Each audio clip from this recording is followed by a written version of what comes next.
자, 이번 이야기는 시청자 방토님께서 시들무에 찾아와 주셨습니다. 어떤 이야기일지 빠르게 만나보도록 할게요. 여보세요? 네, 여보세요? 방토님 안녕하세요? 안녕하세요. 네, 아이고, 오늘 또 시들무에 찾아와 주셔서 감사드립니다. 네, 감사합니다. 자, 그러면 도대체 어떤 일이 있었길래, 원래 사실상 좀 비하인드가 있어요, 방토님은. 네네, 그쵸? 맞아요.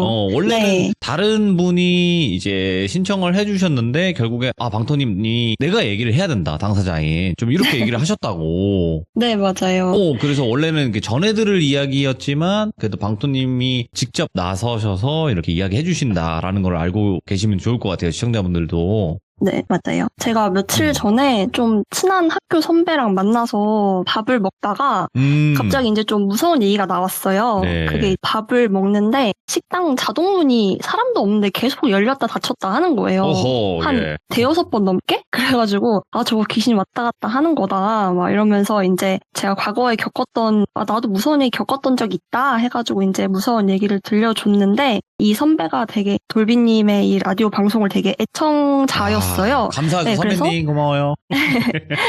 그래서 네. 이거 너무 재밌고 흥미로운 이야기인데 이거 나만 듣기 너무 아깝다. 네네. 좀 다른 사람들이 들어줬으면 좋겠다라고 하면서 대신 제보를 해줬어요. 근데 이제 맞아요. 또 근데 제가 좀 직접 이야기를 하는 게 좀 더 진정성 있고 할 것 같아서 제가 떨리긴 한데 직접 참여를 하게 되었습니다. 그게 리얼입니다. 예. 이게 바로 리얼이에요. 알겠습니다. 그러면 어떤 이야기인지 방토님의 이야기 바로 들어보도록 할게요. 렛츠고! 길이십니다. 방토죠!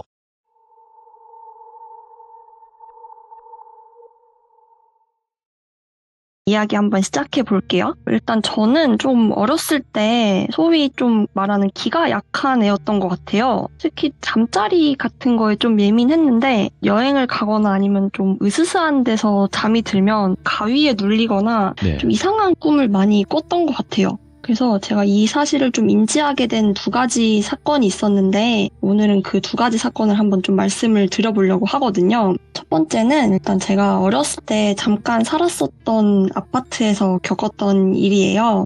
제가 7살 때니까 지금으로부터 한 25년 전? 제가 7살 때였는데 네. 집에 돈 문제 같은 게 생겨가지고 가족이 갑자기 서울에 있는 어떤 지역으로 잠깐 이사를 가게 됐었어요. 어떤 아파트였는데 그 아파트의 구조를 잠깐 설명을 드리면 일단 방이 2개였고 조그만 창고가 하나 있었고 그리고 화장실이 하나 있었어요. 그래서 저랑 동생이 같이 한 방을 썼었고 부모님이 안방을 사용을 하셨었어요. 그래서 이제 저랑 동생이 쓰는 방은 이렇게 현관을 들어가면 바로 옆에 있었고 부모님 방은 조금 안쪽으로 들어가면 있었는데 집의 특이한 점은 부모님의 그 안방 앞에 조그만 그런 뭐 청소기나 뭐 잡동사니 막 그런 옛날 물품들 보관하는 그런 창고가 있었다는 거예요. 그래서 안방 문을 열면 바로 그런 이제 창고가 있었거든요. 근데 제 기억에는 그 창고가 처음 이사 왔을 때부터 고장이 나 있었던 건지 뭔지 창고 문이 안 닫혔었어요. 그래서 그 문이 항상 열려 있었던 기억이 나고 저는 그때 7살, 8살 이때였으니까 그 창고에 막 들어가서 그냥 뭐 숨어서 놀기도 하고 장난감도 막 갖고 놀고 막 이러면서 좀 놀았던 기억이 있어요. 그래서 또 그 집에 대해서 말씀을 드리자면 아직 뭐 제가 너무 어릴 때라서 많은 게 기억이 나진 않는데 엄마한테 물어보니까 그 아파트가 좀 겉으로 보기에 큰 문제는 없었는데 좀 이상하게 가격이 시세보다 저렴했었대요. 그래서 당시 시세가 한 2억이다 라고 하면 그 집 한 1억 7천? 8천? 그러고 뭐 외관상 큰 문제가 없었는데 뭐 주변보다 시세가 좀 저렴하고 며칠 전까지만 해도 부동산에 안 올라와 있던 매물인데 급하게 나온 매물이었대요. 그렇기도 하고 또 갑자기 나온 매물이라 조금 의심스럽긴 하잖아요. 그리고 부모님이 생각하기에 그때 이사를 갔던 지역이 과거에 공장들이 많은 터였다고 해요. 그래서 지금도 그 아파트를 지나가면 뭐 무슨 아파트 땡땡 피아노 터 약간 막 이런 피아노 공장 터 뭐 이렇게 되어 있거든요. 네. 그래서 이 아파트도 과거에는 피아노 공장 터였대요. 그래서 저희 부모님은 처음에 아파트가 과거에 피아노 공장 터였다는 게 조금 마음에 걸리기는 했는데 일단은 뭐 돈 문제도 있고 뭐 급하게 살 곳을 좀 구해야 됐어가지고 일단은 이 아파트를 선택을 하셨다고 해요. 예. 그래서 여기까지가 제가 기억하는 아파트에 대한 사실이고, 아파트에서 제가 겪었던 일을 말씀을 드리면, 이사를 하고 나서 저는 좀 언제부턴가 잠이 드는 게 무서웠던 것 같아요. 아무 이유도 없이. 제가 뭘 보거나 느끼거나 막 그랬던 건 아닌데, 그냥 밤에 잠드는 게 너무 무서웠어요. 그래서 제가 동생이랑 같은 방을 썼다고 했잖아요. 근데 동생은 되게 뭐 무서워하지도 않고 아무 문제 없이 잠을 엄청 잘 잤는데, 저는 이게 제 방인데도 잠자는 게 너무 무서운 거예요.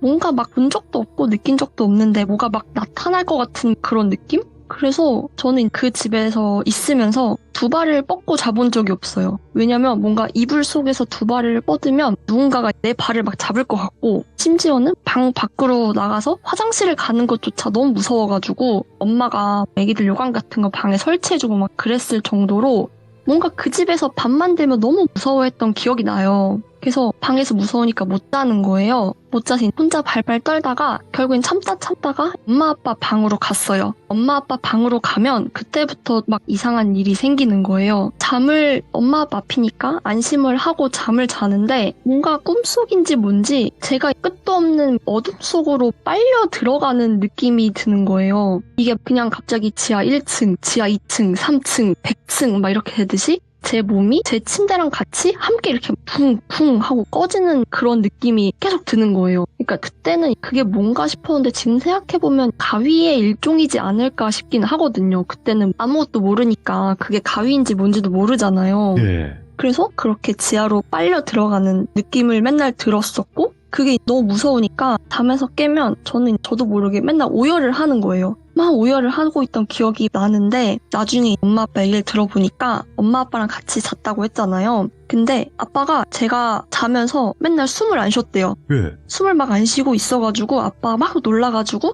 흔들어 깨울 때도 있고, 흔들어 깨워도 애가 안 일어나고 정신 못 차리면서 울고 있으니까 숨 안 쉬니까 너무 걱정이 되잖아요. 그래서 뺨을 때려가지고 깨우고 이랬던 적도 엄청 많았다고 해요. 그래서 저는 겨우 깨고 울다가 다시 잠들면 또 그렇게 밑으로 빨려 들어가는 느낌이 들고, 그래가지고 그 집에서 살던 내내 되게 무서웠었거든요. 영문도 모른 채로. 그래서 그 집은 제 기억에 한 2년 정도밖에 안 살았던 것 같아요. 한 2년 정도 살다가 저희 가족이 다른 지역으로 이사를 가고 나서는 밤에 뭐 무서운 것도 없고 되게 밤에 잠도 잘 자고, 뭐 그래서 잠들기 무서워했던 그런 기억들은 다 있고 그냥 되게 평범하게 지냈어요. 평범하게 지내고 시간이 흘러서 제가 한 중학교 2학년, 그러니까 15살쯤이 됐어요. 그때 과거에 그런 일들은 아예 있고 그냥 평화로운 삶을 살고 있었죠. 그리고 그 중학교 2학년 때 저는 학교 끝나고 집에 와서 거실에서 학생이니까 피곤하잖아요. 그래서 대자로 누워서 이렇게 거실에서 잠을 자고 있었어요. 근데 저희 집이 이렇게 거실에 딱 대자로 누우면 눈앞에 베란다가 있어가지고 밖에가 보이는 그런 풍경이거든요. 그리고 저희 집은 3층이었어요. 그래서 뭐 학교 끝나고 그날 와가지고 거실에 누워가지고 이렇게 잠을 자고 있는데 뭔가 창문 밖에 그 베란다 쪽에서 뭔가가 있는 거예요. 그래가지고 뭐지? 이렇게 하고 딱 눈을 떴는데 창문 밖에 그 여자 3명이 서 있는 거예요. 근데 저희 집 3층이고 베란다 창 밖에 사람이 서 있을 리가 없잖아요. 근데 정확히는 어른 여자 2명에 어린 여자애 1명 이렇게 해가지고 3명이 창 밖에 딱 서 있는 거예요.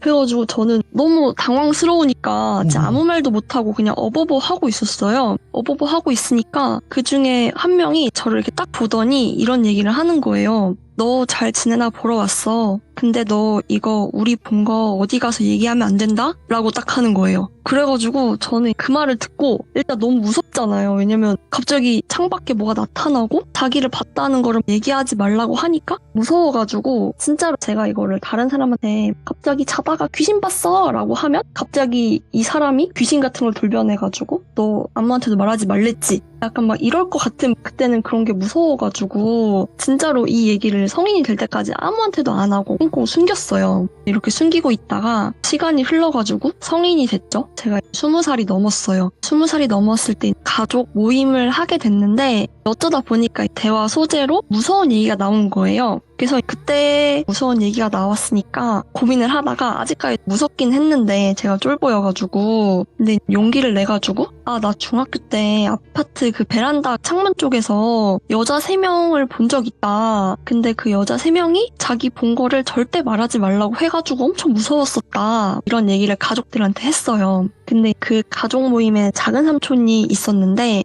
저희 작은 삼촌이 평소에 귀신 얘기도 되게 좋아하고 무서운 것도 되게 많이 좋아하고 많이 겪기도 하고 막 그런 사람이었거든요. 근데 갑자기 작은 삼촌이 제 여자 귀신 3명 얘기를 딱 듣자마자 깜짝 놀라면서 혹시 어른 여자 2명에 좀 어린 여자의 1명 아니야? 라고 하는 거예요. 오? 저는 이 얘기를 성인이 될 때까지 아무한테도 한 적 없는데 삼촌이 딱 그 여자 3명이라고 하니까 어른 2명에 어린애 1명 아니냐라고 딱 바로 얘기를 하는 거예요. 그래서 이제부터 삼촌 시점에서 한번 말씀을 드려볼게요. 삼촌이 제가 그 아파트에 살던 25년 전에 삼촌이 저가 그때 어린 조카잖아요. 그러니까 저를 너무 예뻐한 거예요. 그래서 저희 집에 엄청 자주 놀러 왔었어요. 그 아파트 집에. 근데 방이 2개고 하니까 올 때마다 남는 방이 없잖아요. 그래서 삼촌은 자연스럽게 거실에 있는 소파에서 잠을 잤어요. 근데 거실 소파에서 잘 때마다 맨날 가위에 눌렸대요. 예. 가위에 눌려서 어느 날은 엄청 막 힘들게 꼼지락꼼지락 해가지고 겨우 딱 눈을 떴는데 삼촌이 거실 소파 위에서 자고 있잖아요. 근데 어른 여자 2명이랑 어린 여자애 1명이 자기를 위에서 이렇게 내려다보고 있더래요. 근데 셋 다 머리카락이 엄청 길어가지고 그 머리카락이 삼촌 얼굴에 닿을 정도로 해가지고 진짜 막 신기한 물건 보듯이 이렇게 3명이 내려다보고 있더라는 거예요. 그래서 삼촌이 이렇게 가위를 눌렸을 때 막 너무 무서워가지고 속으로 비명을 지르다가 기절한 적도 있고 막 그렇다고 해요. 그래서 그렇게 가위를 눌린 적이 몇 번 있었는데 하루는 또 삼촌이 거실에서 자다가 그날은 다행히 그냥 자연스럽게 잠에서 깬 거예요. 근데 그날도 제가 무서워가지고 제 방에서 못 자고 엄마 아빠 방에서 이렇게 자고 있었어요. 엄마 아빠 방에서 이렇게 안방에서 자고 있었는데 제가 아까 그 안방 문을 열면 바로 창고 같은 게 있었다고 말씀드렸잖아요. 잡동사니 같은 거 넣어놓는. 근데 삼촌이 딱 봤는데 그 창고 안에 어린 여자애 1명이 우두커니 서 있더래요. 그냥 이렇게 한동안 아무것도 안 하고 그냥 거실 문을 막 이렇게 쳐다보면서 우두커니 서 있더래요. 서 있더니 갑자기 그 여자애가 스르르 안방으로 들어가더래요. 삼촌은 걱정이 되잖아요. 그 방에 엄마도 있고 아빠도 있고 저도 있으니까. 그래가지고 삼촌이 그 애를 따라서 안방 문을 딱 열었을 때 삼촌은 봤대요. 그 어린 여자애가 잠든 제 몸 위에서 이렇게 방방이 타듯이 신나게 뛰어놀고 있더래요. 그래서 삼촌은 그 당시에는 제가 어리니까 놀랄까봐, 그리고 또 엄마 아빠가 또 다른 문제 때문에 이사를 온 거니까 또 얘기를 하면 걱정을 할까봐 그런 얘기를 안 했던 거예요. 그래서 이 얘기를 다 들으니까 제가 이제 막 그동안 겪었던 일들의 퍼즐들이 맞춰지는 거예요. 어렸을 때 제가 그렇게 막 어둠 속으로 막 쿵쿵 꺼지는 느낌이 들었던 게 어쩌면 그 어린 여자아이가 내 위에서 방방 뛰어다녀서 그랬을까? 라는 생각도 들고, 또 제가 중학교 때 이사 온 집에서 자고 있을 때 저를 보러 왔던 그 여자 3명이 과거에 그 아파트에 살았던 여자들인데 뭔가 저를 괴롭혔던 게 좀 미안해가지고 저를 찾아온 게 아닐까? 라는 그런 퍼즐이 좀 맞춰져가지고 너무 막 소름이 돋더라고요. 그래서 뭔가 약간 시간이 지나서 어린 저를 좀 괴롭히고 했던 게 미안해가지고 제가 잘 살고 있나 보러 온 게 아닌가라는 그런 생각이 들더라고요. 예. 네. 그래서 제가 어렸을 때 일단 잠자리에서 겪었던 첫 번째 이야기는 이렇게 일단 끝나고요. 예. 또 두 번째로도 다른 장소에 여행을 가가지고 예? 또 똑같이 신기한 일을 겪었던 경험이 있어요. 뭘까요? 그래서 두 번째로 들려드릴 이야기는 제가 성인이 된 후에 겪었던 얘기인데요. 이건 제가 한 5년 전쯤에 저 포함해서 한 4명의 친구들이랑 강릉인지 속초였는지 강원도 쪽이었는데 그때 여행을 가기로 했거든요. 근데 하필이면 그 여행 가기로 한 날이 태풍이 엄청 오는 날이었던 거예요. 진짜 비바람이 엄청 많이 치고 막 진짜 파도도 엄청 많이 치고 그런 날이었는데 그게 친구 한 명이 해외 생활을 오래 하기로 한 전이어가지고 약간 이별 여행이었거든요. 그래서 그 약속을 미룰 수가 없는 거예요. 여행 가기로 한 거를. 그래가지고 일단은 태풍이 쳐도 우리는 간다 해가지고 그 강릉으로 향했어요. 그래서 저희가 맨 처음에는 되게 바닷가 바로 앞에 있는 진짜 예쁜 펜션을 잡아가지고 펜션 너무 예쁘겠다. 우리 바다에서 수영도 하고 막 재밌게 놀자라고 하고 되게 기대를 하고 갔는데 막상 도착하니까 태풍이 오잖아요. 예. 그러니까 파도도 진짜 높게 쳐가지고 이 물속에 들어갔다가는 빨려 들어가 죽을 것 같고 또 이 비바람도 엄청 많이 와가지고 약간 펜션이 너무 으스스한 거예요. 분위기가 되게 막 햇빛도 오고 하니까 그래도 일단 뭐 도착했으니까 여행 왔으니까 다 같이 밖에 구경 좀 하고 놀러 가자라고 네. 해가지고 주변에 구경을 나가보기로 했어요. 근데 그때 같이 갔던 친구 중 한 명이 경찰이었거든요. 경찰은 가끔 스케줄 근무를 하니까 밤에 당직 근무를 하기도 하잖아요. 그래서 그 친구가 스케줄 조정을 못 해가지고 밤새 당직 근무를 하고 같이 강릉 여행에 온 거예요. 그래서 자기는 잠을 못 잤으니까 너무 피곤해가지고 미안한데 나 펜션 여기 숙소에서 잠깐 좀 잘게 너희끼리 구경하고 와 이렇게 얘기를 했어요. 그래서 뭐 피곤하니까 뭐 알겠어 이렇게 하고 나머지 이제 3명만 주변 구경을 하고 왔거든요. 근데 많이도 안 하고 비 너무 많이 오고 하니까 한 2시간 정도 주변 구경을 했는데 어쨌든 바람이 너무 세고 하니까 대충 구경 마무리하고 숙소로 돌아왔어요. 근데 숙소 돌아왔는데 숙소에서 낮잠을 자던 친구가 저희한테 그러는 거예요. 저희 막 들어왔는데 너네 혹시 문 열어놓고 나갔어? 이러는 거예요. 그래가지고 당연히 그럴 리가 없잖아요. 친구 혼자 방에 있고 한데 그래서 아니 당연히 우리 문 잠그고 나갔지? 이랬더니 그 친구가 말하기를 낮잠을 자는데 너무 갑자기 시끄럽더래요. 너무 소란스럽더래요. 그래가지고 눈을 떠보니까 어린 남자애 한 명이 방을 막 뛰면서 신나게 뛰어놀고 있더래요. 그래가지고 아니 애들이 문을 열어놓고 나가서 이 남자애가 뛰어다니나? 이런 생각을 하고 다시 이 친구는 너무 피곤해서 그냥 잤다는 거예요. 근데 이 말 들으니까 약간 너무 무서운 거죠. 왜냐면 당연히 문을 잠그고 나갔고 누군가가 들어올 리가 없고 그런데 방에서 남자애가 뛰놀고 있다고 하니까 밖에는 태풍 때문에 비도 진짜 많이 오고 파도도 엄청 높게 쳐가지고 문 닫아도 파도 소리가 진짜 크게 들릴 정도로 엄청 을씨년했거든요. 그래서 그런 친구 얘기 들으니까 뭔가 무슨 일 벌어지기 딱 좋은 그런 분위기라서 저희 다 소리 지르면서 엄청 무서워하다가 어쨌든 우리는 이 집에서 하룻밤을 지내야 된다 해서 뭐 꿈이겠지 막 이러면서 가볍게 넘어가기로 했어요. 예. 그리고 저희 어쨌든 여행 온 거니까 밤새 재밌게 놀다가 잠이 들었죠. 근데 저는 그날 밤에 꿈을 하나 꿨어요. 예. 그날 밤에 그 방에서 자면서 꿈을 하나 꾸게 됐는데 하나 말씀드리면 그 여행을 가기 한 1년 반쯤에 저희 외할아버지가 돌아가셨어요. 근데 외할아버지가 저를 엄청 아껴주시고 엄청 막 사랑해주시고 그래서 할아버지가 엄청 보고 싶었는데 돌아가시고 나서 한 번도 꿈에 안 나왔었어요. 그래서 할아버지 진짜 꿈에도 안 나오네 이런 생각도 하고 그랬었는데 그날 밤에 처음으로 저희 외할아버지가 꿈에 나온 거예요. 그 꿈 내용이 뭐였냐면 저는 버스에 타고 있었어요. 그게 버스인데 그 관광버스가 아니라 그냥 동네 마을버스 같은 그런 버스? 그래서 앞으로 승차하는 문 있고 뭐 뒤로 내리는 문 있고 막 하차 벨 있고 그런 마을버스 같은 그런 버스였어요. 그런 버스에 타고 있었는데 제가 이렇게 타고 있고 제 뒷자리에 저희 외할아버지가 타고 있고 그 외에 외할머니, 뭐 엄마, 아빠, 뭐 사촌, 동생, 삼촌들 막 이렇게 해가지고 저희 가족들이 다 타고 있었어요. 그 버스 안에. 근데 저는 뭔가 꿈에서 할아버지가 돌아가셨다는 사실을 인지를 하고 있었던 것 같아요. 그러니까 뭔가 여기서 지금 할아버지를 본다니 너무 기쁘다 이렇게 해가지고 너무 반가운 거예요, 할아버지가. 그래서 할아버지 껴안고 막 흔들고 같이 사진 찍고 말 걸고 막 이것저것 하면서 다시는 볼 수 없는 순간이야 라고 생각을 하면서 그 순간을 영원히 간직하려고 이것저것 다 했던 것 같아요. 근데 그 꿈이 되게 생생한 게 뭔가 지금도 그 할아버지가 꿈에서 입고 있던 옷 같은 게 다 기억이 나거든요. 그 옷이 그 할아버지가 납골당에 계신데 그 납골당에 넣어드린 사진에서 할아버지가 입고 계신 그 옷이랑 똑같은 착장을 하고 꿈에 나오셨어요, 할아버지가. 그래서 되게 꿈이 생생한데, 근데 신기한 게 꿈에서 할아버지는 아무 말도 안 하고 아무 표정도 없고 아무 행동도 안 하고 그냥 가만히 앉아만 계셨고, 그랬는데 저는 너무 오랜만에 보는 할아버지니까 그냥 너무 저 혼자만 되게 기뻐했어요. 예. 그러다가 시간이 좀 지나가지고 할아버지가 이제 내릴 때가 됐나 봐요. 그래서 갑자기 버스 하차배를 내리고 뒷문으로 이 버스에서 내리는 거예요.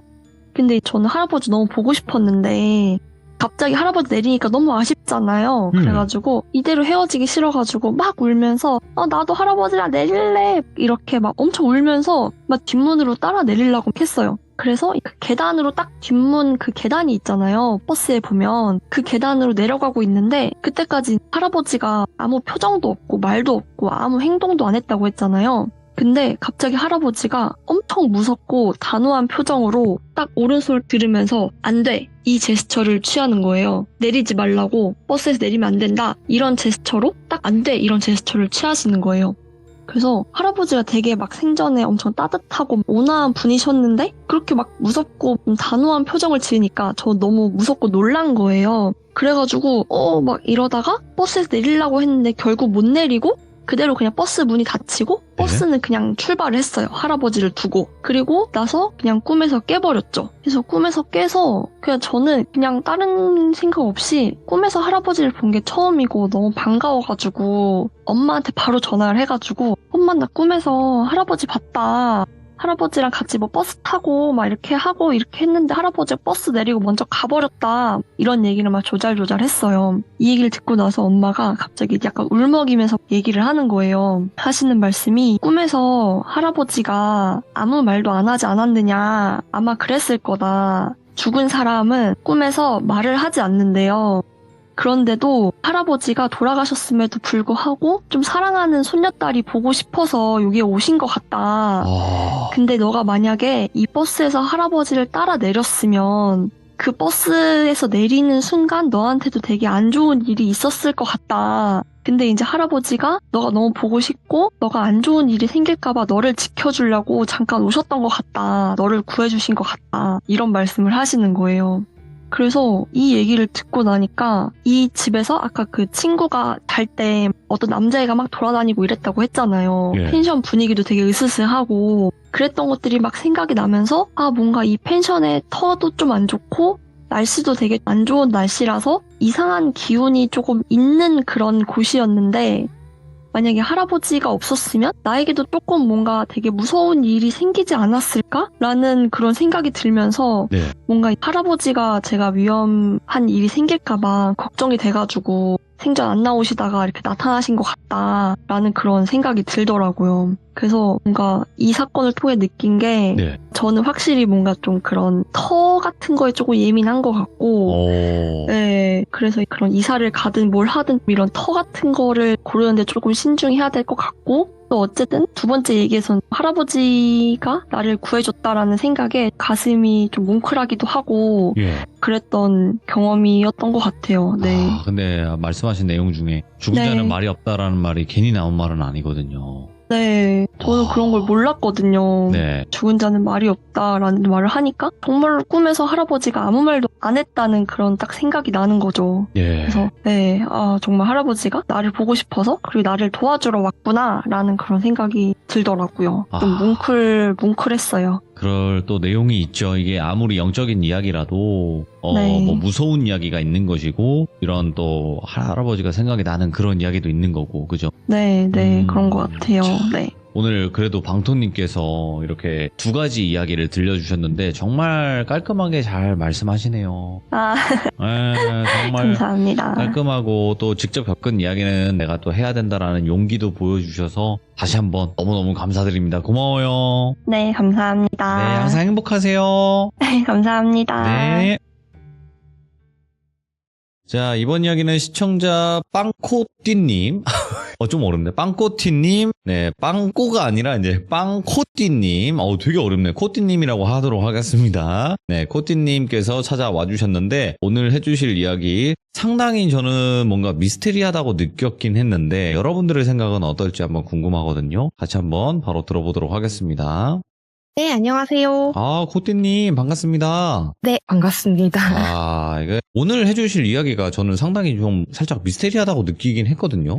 네, 맞아요. 좀, 오, 이게 저도 도대체 미스테리한 뭘까? 부분이, 네. 오, 그래가지고, 야, 이거는 우리 또 귀정님들의 생각도 궁금하긴 하다라는 생각이 들더라고요. 네. 예, 그래서 일단은 코띠님 시작 전에 어차피 네? 지금 이 집에서는 멀리 나와 계신 거죠? 네네, 지금은 아예 음. 다른 지역에 살고 있어요. 그러면 큰 지역만 말씀이 가능하실까요? 거기가 특정되지만 이제 않게. 충청북도에 있는 오. 그 면단 위에 오. 있는 집이었어요. 충청북도. 네. 알겠습니다. 그러면 이제 일단 어떤 집이었는지 바로 한번 출발을 해보도록 하겠습니다. 렛츠가! 길이십니다. 빵코띠예요.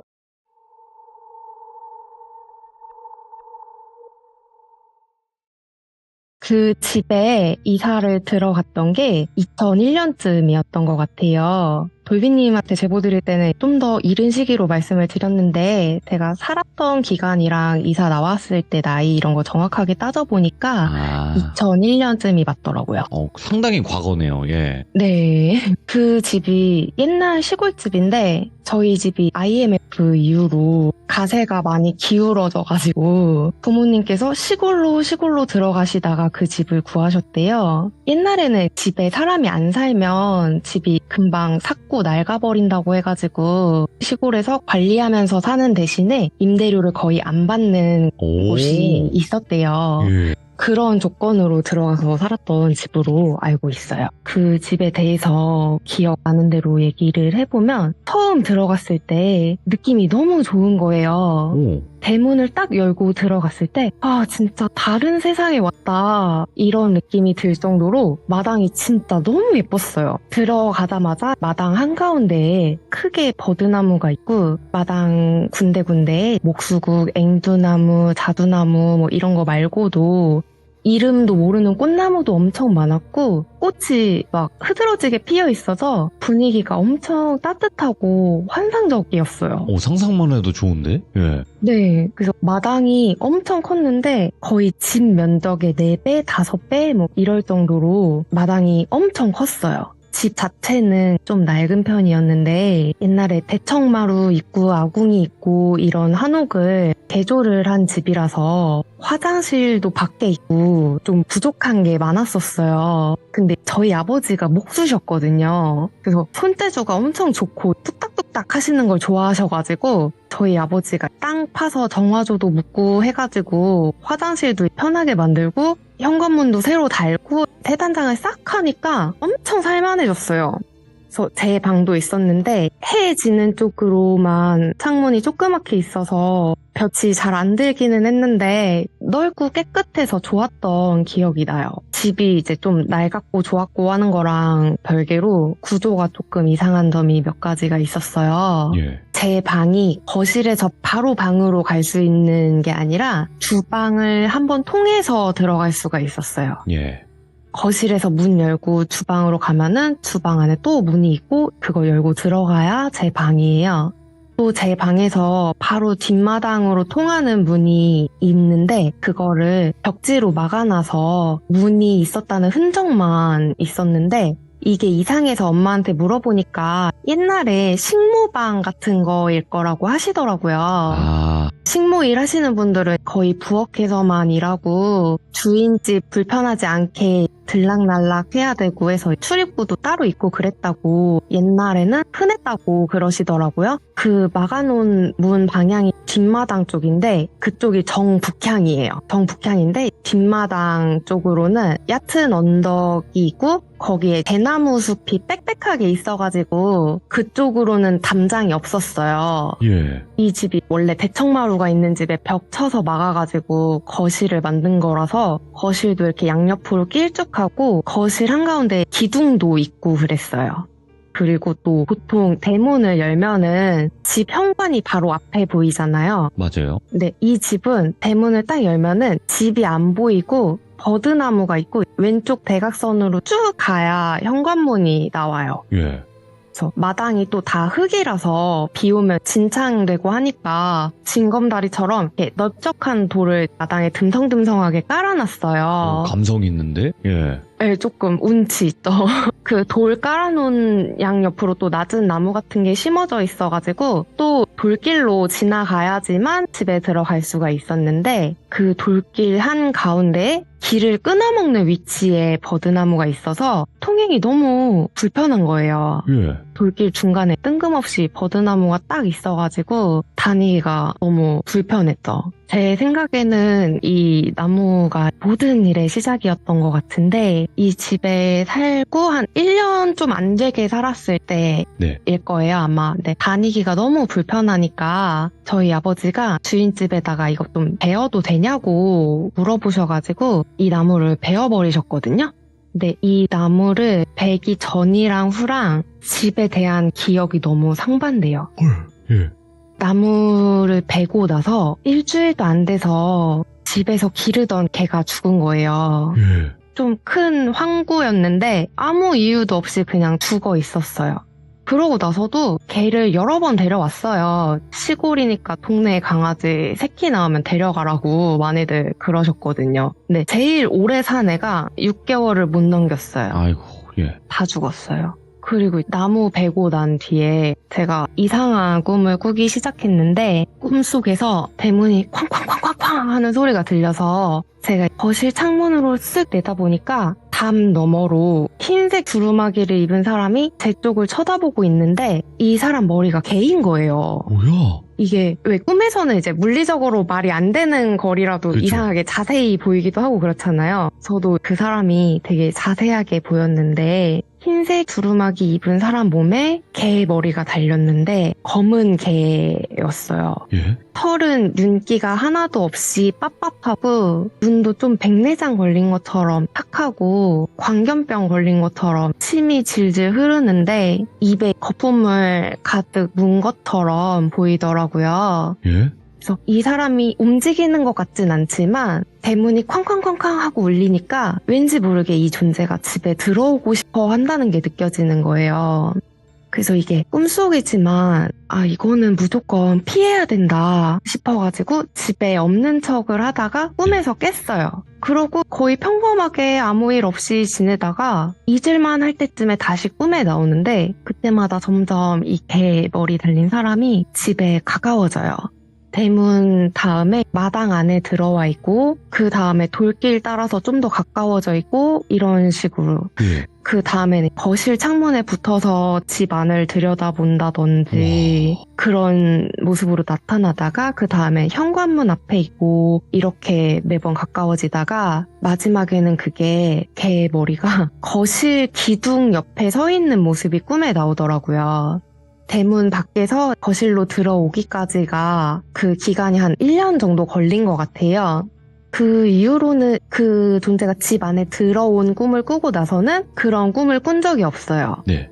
그리고 이 꿈을 꾸기 시작한 거랑 비슷한 시기에 저랑 저희 가족들이 스스로 느끼지 못할 정도로 천천히 이상해져 갔는데 예? 그때 당시에는 스스로 이상한 행동을 하는 줄도 몰랐고 그 상태를 인지하지도 못했고 모든 게 정상인 줄 알았거든요. 예. 아주 나중에 거기서 나오고 나서 그 집에서 우리 식구들이 진짜 이상했었구나 하고 느꼈어요. 집 자체가 이상해진 것부터 말씀을 드려야 될 것 같은데 어느 날부턴가 집에 쥐랑 벌레가 엄청 많이 생기는 거예요. 집에 벌레가 껴요. 파리 같은 거랑 곱등이 이런 게 조금 진해 이런 것도 나오고 다양한 벌레가 비정상적으로 많이 나온다 싶을 정도로 근데 딱히 집이 비위생적이었던 건 아닌 것 같은데 갑자기 엄청 많아졌어요. 근데 보통 사람 같으면 뭐 세스코를 부른다든지 뭐 약을 뿌린다든지 쥐약을 놓는다든지 뭔가 벌레랑 쥐를 없애기 위해서 노력을 하잖아요. 근데 저희 집에서는 아무것도 안 하고 그 상태 그대로 방치가 돼서 막 집안에 쥐똥도 굴러다니고 쌀벌레 엄청 생기고 벌레가 옷에 알도 까놓고 그랬는데도 그냥 아무렇지 않게 치우고 아무렇지 않게 쌀 씻어서 밥 지어서 먹고 옷도 그냥 툭툭 대충 털어서 입고 그렇게 산 거예요. 원래 안 그런 성격들이신데. 그쵸. 근데 그게 뭐 불쾌하다든지 더럽다든지 이런 생각조차도 못했던 것 같아요. 예. 근데 또 집도 엄청 습하고 음침해져가지고 그렇게 볕이 잘 들던 집이었는데 집 안에만 들어가면 습하고 음침한 느낌이 들어요. 곰팡이도 엄청 많이 생기고 나중에 하다 습기 때문에 천장 마감재가 썩어서 떨어졌어요. 천장이 내려앉은 거죠. 예? 근데 저희 아버지가 화장실도 혼자 만드실 정도로 손재주가 좋고 뚝딱거리는 거 좋아하시는 성격인데도 원래 성격 같으셨으면은 진짜 바로 고치셨을 거예요. 근데 천장이 있던 말던 그냥 석가래가 앙상하게 보이는 그 상태로 그냥 살았어요. 예. 자고 있으면 천장에서 제 몸 위로 뭐가 툭툭 떨어져요. 그리고 그게 이불 위에서 막 움직이는데 그게 쥐예요. 쥐가 천장에서 이불로 툭툭 떨어지는데도 아무도 이게 심각하다고 생각을 못할 정도로 그렇게 이제 저 포함해서 식구들이 다 정상이 아닌 상태였던 것 같아요. 오, 예. 그런 날들이 그냥 하루하루 지나가고 제가 초등학교 고학년이었던 걸로 기억을 해요. 제 방에서 자고 있는데 바깥쪽에서 주방에서 이상한 소리가 들려가지고 문을 슬쩍 열어서 내다본 적이 있어요. 근데 엄마가 쌀통 옆에 혼자 또그리고 앉아 계셔가지고 오도독 오도독 하면서 생쌀을 그냥 씹어 드시고 계시더라고요. 근데 빛이 없잖아요. 밥솥 이런 데서 LED창 푸르스름하게 비추고 있고 분위기가 너무 묘해가지고 엄마 하고 불러도 대답도 안 하고 그 적막한 밤에 오도독 오도독 하고 쌀 씹는 소리만 계속 울려요.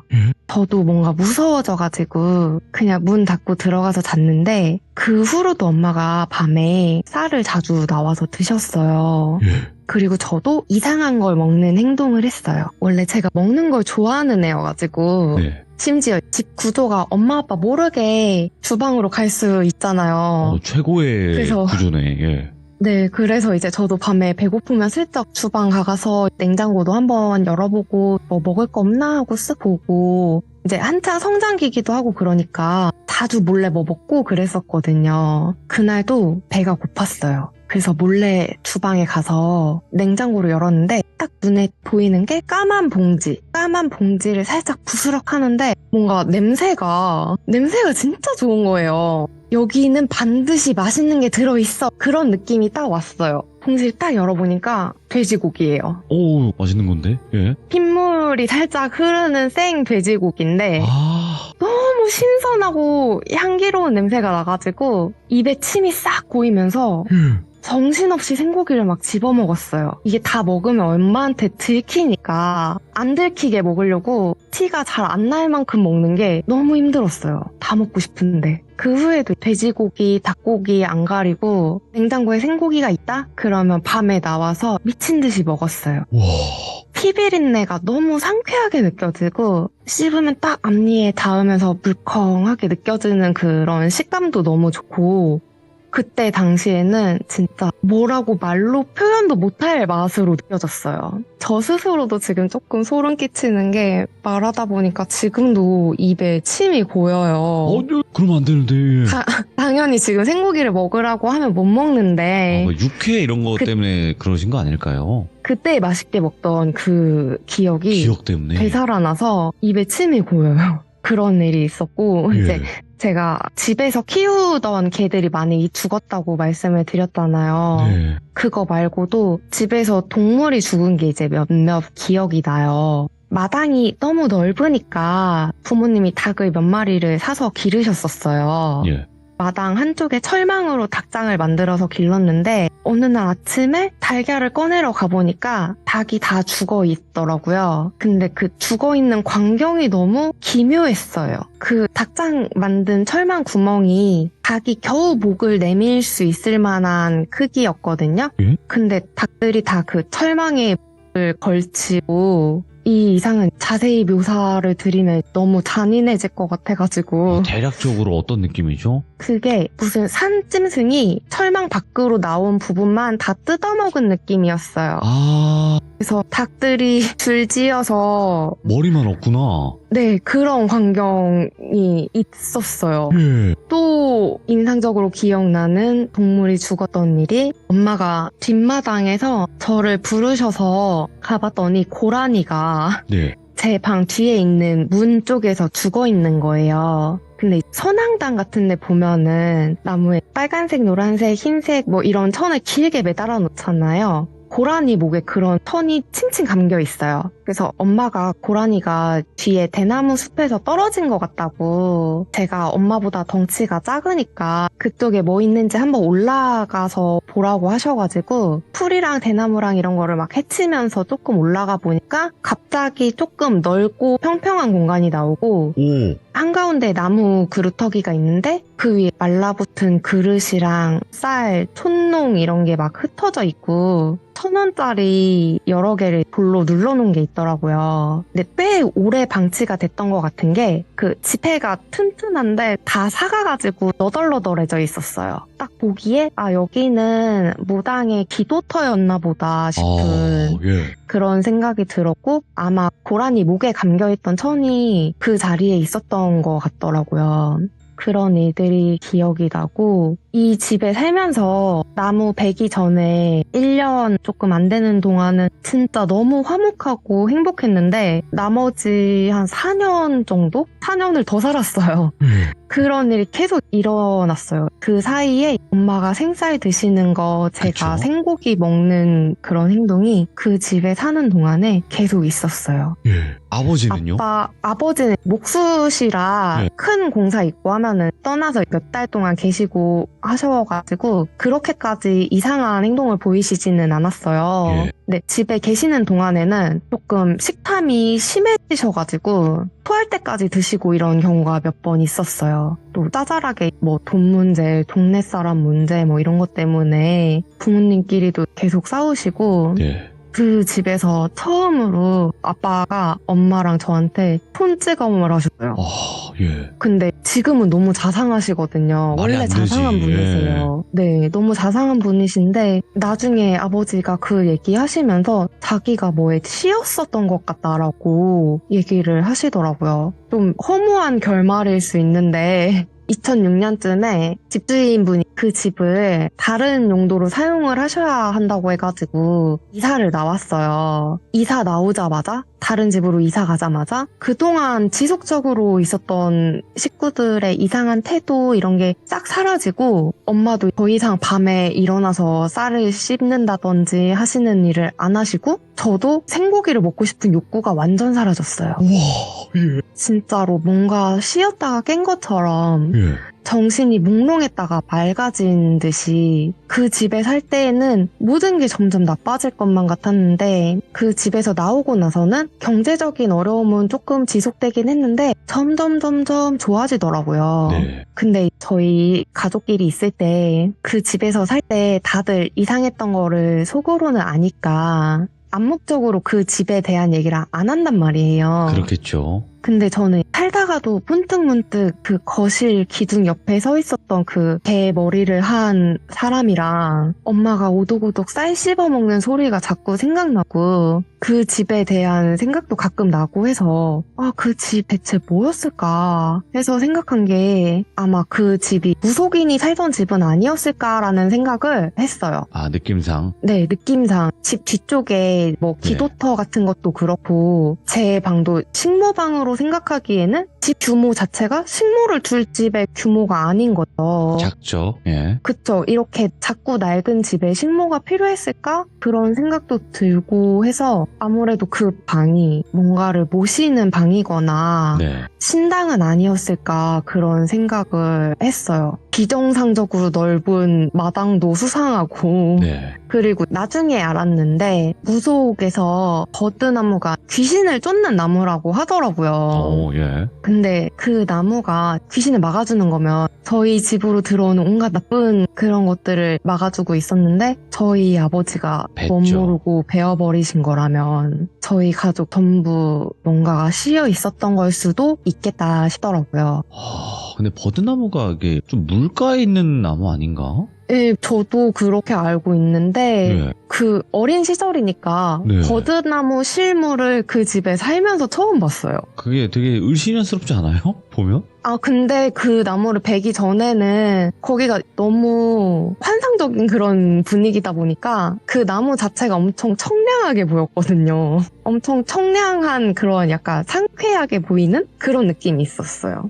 야, 그러면 진짜 여태까지 지금 사연을 쭉 한번 들어봤잖아요. 네. 근데 그 나무를 베고 나서 결국에는 그 개머리가 들어온 거죠. 그죠? 그쵸. 저는 그렇게 생각해요. 네. 나무를 뱄기 때문에 네. 그런 존재가 집에 들어왔던 거라고. 그러니까 그 나무가 있었을 때는 그 길목을 지나올 수 없었을 거라고 생각이 저도 들었었어요. 네. 그래서 그 이상한 위치임에도 불구하고 거기 있었다라고 생각은 하는데 이제 네. 미스테리한 부분들이 뭐냐면 후에 이사를 가고 나서 다 괜찮아진 상태에서 저는 그것도 궁금한 거예요. 엄마 그때 쌀을 왜 씹어 먹었어? 아니면 어머님 쪽에서 코띠야 너 근데 왜 생고기를 그렇게 먹었니? 아니면 아버님께서 너 둘이 왜 그랬었어? 이렇게 서로에게 물어본 경우가 없었나요? 한 번도? 한 번도 없어요.